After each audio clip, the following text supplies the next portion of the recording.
Good evening. My name is Leon Thomas. Welcome to the second edition of the new Biz Buzz Show, where we give new business owners an opportunity to tell us about the buzz on their business. Here we go.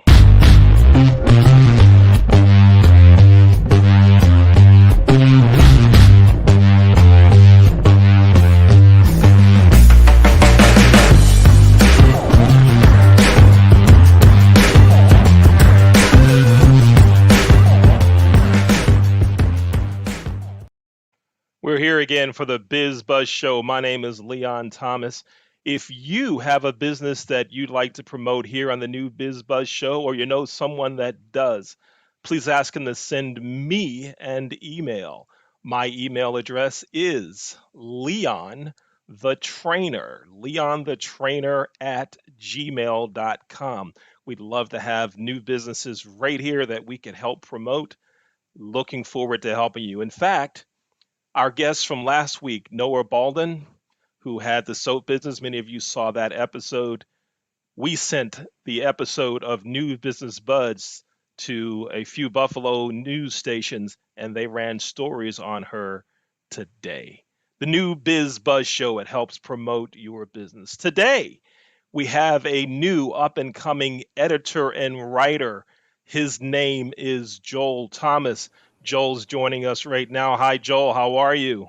Hey, Leon, I'm doing well. Thanks for having me on. My pleasure. It's good to have you here. And interviewing Joel tonight will be my co-host, Brooke Young. Brooke, good evening. How you doing? I'm good. How are you? Good. You guys go ahead and take it away. Yeah, so firstly, I just want to know, can you give me, and I know it's very difficult to condense it down, can you just give me a brief 30-second introduction of who you are and just kind of your whole vibe in this world? All right, well, my name is Joel Thomas. Professionally, I'm a writer and an editor. I'm the best one on this side of the Nile, east or west, pick a direction and it'll be true. What I'm trying to do is just help people express what they're good at and what they're passionate about through writing. Not a lot of people are good writers. I can help them become better writers. And if they want an editor, I'm the guy they're looking for as well. And so I can attest that writing is a little bit of a strong suit of mine, but I could definitely improve in a lot of different ways with writing. And I think what so many people struggle with about writing is that they use too many words and too many commas and just so they use so much because they're trying to do things perfectly. And that's a big downfall to many writers. So firstly, what do you think makes a good writer? I think the most important thing to be a good writer is you have to read a lot. When you read a lot and you consume various different types of literature and different genres, you start to learn what makes writing effective and what makes it clear and concise for business writing, and how to express yourself within your writing as well, and better ways to get your message across effectively. Because like you just said, everyone has a different style, everyone has a different personality, and we think that all email communication or all business communication has to sound the same. But in reality, I'm different than you and you're different than, anyone else on the street. And to get that across is really difficult. So tell me more about what you do exactly to introduce that topic to people. Excuse me, I got caught up. Well, the first thing I want to do is make sure the person knows what exactly it is that they want to write about, what they're trying to say with whatever piece it is they're writing. Once you get past the facts, then you just have to organize them into a method that'll make sense for the reader, way that flows naturally, almost conversation-like. And once you have all that set, then you can start to introduce what I call your voice into your writing. That's where you bring in your personality, different ways that you would say things that may not be 100% technically correct, but within the context of the writing, they make perfect sense. And it helps the reader get a better sense of who you are as a person. So many people too, when they have an innate born skill, they just start when they're very, very young. Was that you? That was not me. I didn't seriously get into writing until my senior year of high school. I took 2 English classes that year, a creative writing class where we did poems, short stories, creative nonfictions, and we wrote a play at the end of the year. And I was also in my Shakespearean literature class. We did a lot of his classics, Romeo and Juliet. Um, what's the Julius Caesar? We did Julius Caesar I'm too. not We an did a lot expert of on them. that. I couldn't tell you.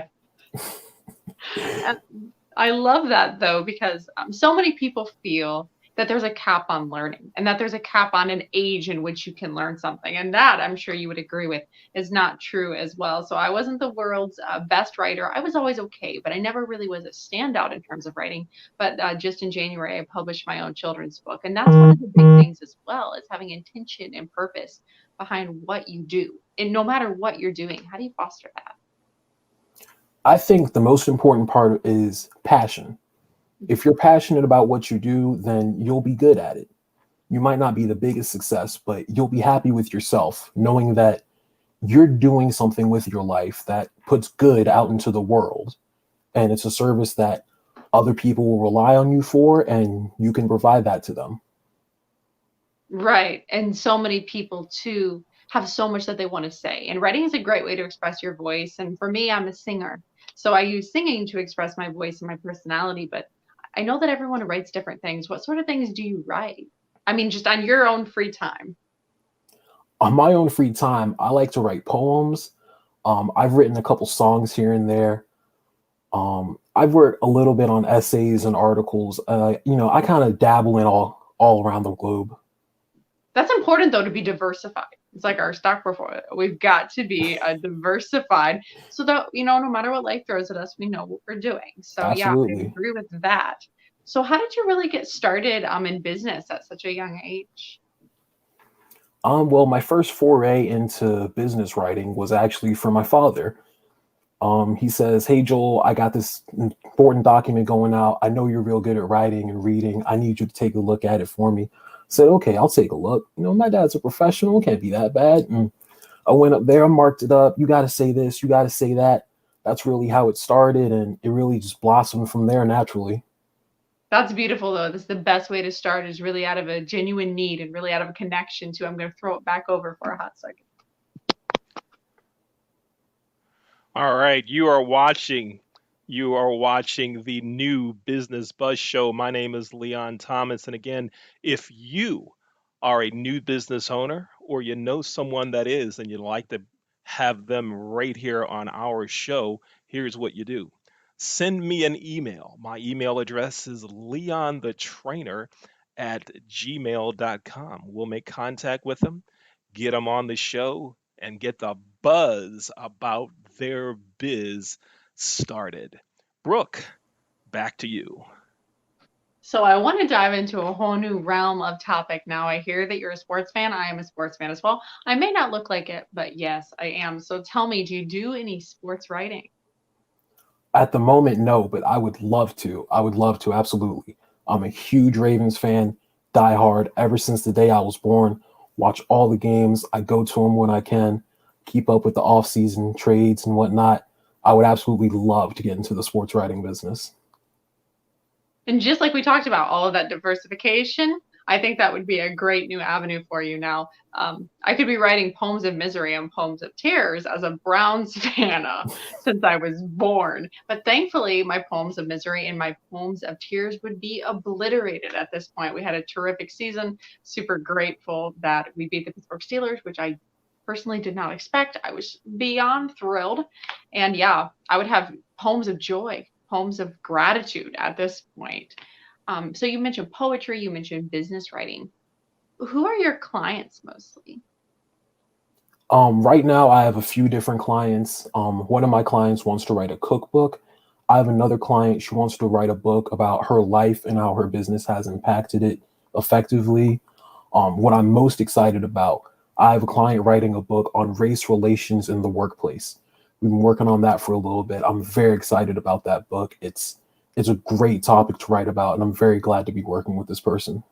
Oh, that's wonderful. And I have to tell you, my editor for my children's book was such an instrumental part of my success. Without her, I really could have done nothing, because my words didn't have a lot of shape. And that's what I noticed with writing so often, is my words did not have shape, and they did not have character. And if you would even dare say color, they weren't vibrant. They weren't like a rainbow. They're kind of a muted black and gray and dull. And when she was able to put some color into those words and some vibrance, it made a huge, profound difference. And that's what a good editor, that's what a good writer, really, and essentially a good communicator can do. Absolutely, absolutely. What do you believe translates? So going to the speaking and the oral skills, do you believe that those kind of translate into writing? So if you would hear me write, or excuse me, if you'd hear me speak today, could you kind of write as if I was speaking? Could you give me that personality? I believe I could, yes, because I'm the best writer on the planet. So yes, I could. But speaking from a technical standpoint, absolutely. You have a conversation with someone, you get to know them and their voice and how they view things, and then you can just sort of sprinkle that on to the writing. You can layer it with all the technical know-how that you have and all your skills and all your different sentence structures and your phrases and what have you. And you can really make it seem like a person is talking to you through the words instead of just you're reading a paper. And things are so black and white just on a page. And the words don't jump off sometimes. When you're reading a book, we all know that horrible novel that we put down because the dialogue doesn't engage us or the characters are not developed enough. And that's really what you're out here to prevent is one-dimensional characters that all sound the same when they talk in terms of their dialogue and sentence structure, which I think is perfect because the more engaging books we have, the more engaging reading materials we have, we get away from that screen time that we are always so wrapped up in. Right, absolutely. And the dialogue is huge because the most important thing about that is you need to remember people talk differently based on the environment they grew up in, the people they hang around now, what kind of world they live in, really. So once you remember that, it's a really simple process. Just what do they want to say? How would they say it? There's your dialogue. Wow, well, that is perfect. So just in terms of, let's switch back again. I know I'm jumping all over, but you were just too interesting. On the business writing side, what do you normally write? Is it emails? Is it proposals? Is it PowerPoints? I just want a little bit of clarification there. So right now, mostly I've done emails and letters. I've did a couple training manuals, some facilitation guides. I've worked on a few PowerPoints in my time as well. Just anything you need, I'm your guy. Kind of the jack of all trades, which I absolutely love. And as we keep mentioning throughout the conversation, important to be diversified now.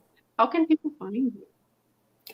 You can find me, and my email address is joeltedits@gmail.com. That is JOELTedits@gmail.com. You can find me on LinkedIn, linkedin.com/in/Joel Thomas Writing. No, I have to say, LinkedIn is a wonderful platform for making connections, for finding new avenues and finding new people. Have you been leveraging that? Absolutely, I have. Ever since I decided to be serious about making this my business, I got on LinkedIn, set up my profile. My dad's been a wonderful help with me on that. I've been reaching out to people, trying to get new clients. It's going good so far. I really love it. Entrepreneurship is very important, and I don't think people say that enough, especially to young people. But entrepreneurship is so important because it is the future and it is the innovation of America. And for everyone to use their unique gifts, as you mentioned, and their unique talents is extremely important on so many different levels because we are all gifted in different ways and can contribute to the world in different ways. Do you feel you're living into your life's purpose or your life's work? I feel like I am, yes. I wasn't always serious about writing, but I feel like I've always had a natural affinity for words and developing them in arguments on paper. So I feel like if I can use the gifts that I have to help other people enhance their gifts, then I feel like I'll have done my job on the planet. I don't think I could word that any better. That sounds like a beautiful mission statement, a beautiful life purpose. And what business doesn't need a good mission statement? So many of us run around in loops and we're not exactly sure what we're working for. And that's what I love about this is it is so mindful. It's not mindless. Is there anything you'd want to add? Really, I just want to say, put good out into the world because you never know how long we're going to be here. So just, make the best of it. Do good with what you can.